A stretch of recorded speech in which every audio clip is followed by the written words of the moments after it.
You are not eating nearly enough carbohydrates. Yes, you. Me too, me? And you as well. I just wanted to fit in. I'm going to tell you guys exactly how many carbohydrates to eat at the end of this video to improve your health, get the bloat out of your midline, improve your immune system, and get more energy. I'm Dr. Ben Quist. And I'm fitness expert Jeremiah Kruger. And we are going to bring carbs sexy back. Oh, wait. All right. I am really excited about this episode because today we're going to talk about why carbohydrates are so important and really why you should care. I do feel a little bit like carbohydrates have been treated like an unmasked, violently coughing person in the middle of a crowded bus. Yikes, get away from me. You know, and I think that's kind of unfair because we know everybody loves protein, right? And then fat, it's like we all are worshiping at the altar of fat lately. Bacon's back on the menu. Put butter in your coffee, stir it up and drink it down. Shove as many eggs down your gullet as you can. Fat is really good for you. Why does everybody hate the poor little lowly carbohydrate? You know what? I'm going to show you that that's true. Here, come with me. So Heather, how do you feel about increasing your carbohydrate intake? Gross. No way. Gross. I don't eat carbohydrates afternoon. So Ben, why should I care about carbohydrates?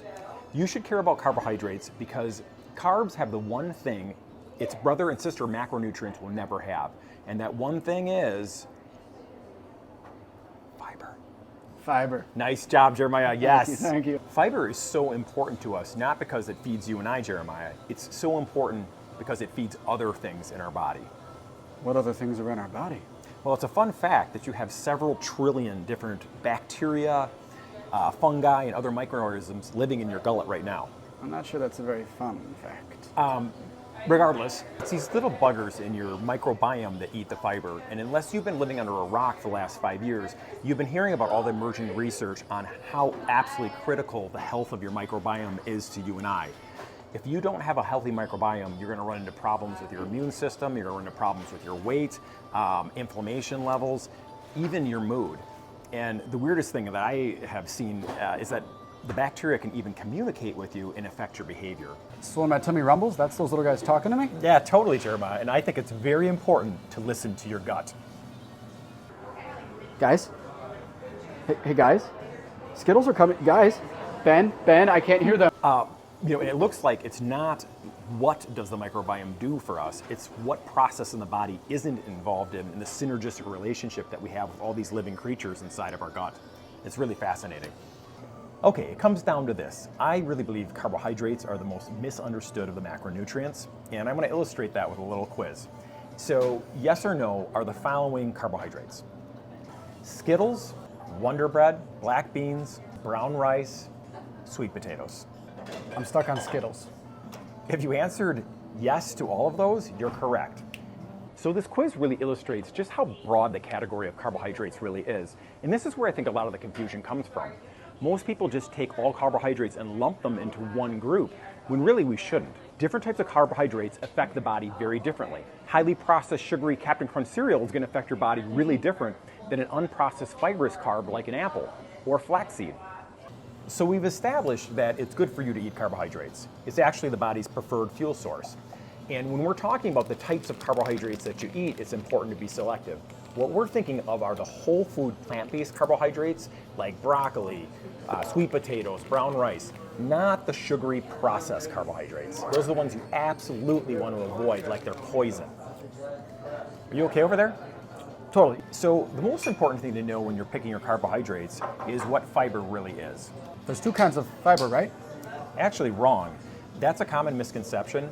There are actually as many types of fiber as there are plant types in the world. So every different plant type has a different type of fiber.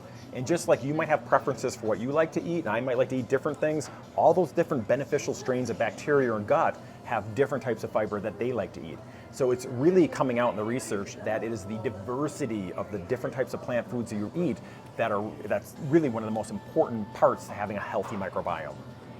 And that's why you can't just, like many people have said, just stir some Metamucil into your coffee in the morning or your wine at night, slug it down, and you have fed your microbiome, end of story.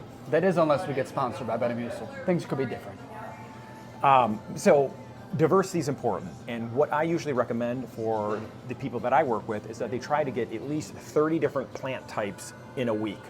So if you have some cilantro, that's one. If you have a blueberry, that's another, and you can kind of count them up and make sure that you're hitting minimally 30 different types in a week. And the unfortunate part is that most Americans are only hitting like one or two, and those are like French fries and ketchup. One of my favorite things that happens in research from time to time is when emerging current research actually supports what our grandparents used to tell us. So my grandma Flippiak used to tell me when I was a little kid, Ben, you need to eat the rainbow. Heck yeah, Grandma. I believe that's taste the rainbow, Jeremiah. We're talking eat the rainbow, meaning different types. Could you please put the Skittles away? Okay. So the advice that all of our grandparents knew to be true is now being proven out in science. It's because that rainbow feeds the diversity of that gut microbiome. How cool is that? This guy's a nerd. So now that we established that we're shooting for at least 30 different diverse plant types each week, the other thing that's an important part of the equation is you need to get at least 30 grams of fiber per day. And 30 is really the minimum level. You should be shooting for more than that.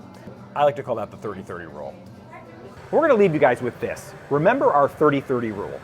30 grams of fiber a day at least, and 30 unique plant types per week. So what I'd suggest is find your starting point. For a week, track how many unique plants you're having, track how much fiber you're having, and then try to get that number up. Thank you guys for watching. I hope that we have successfully shown you how important fiber is for you, and please like and subscribe and blah, blah, blah.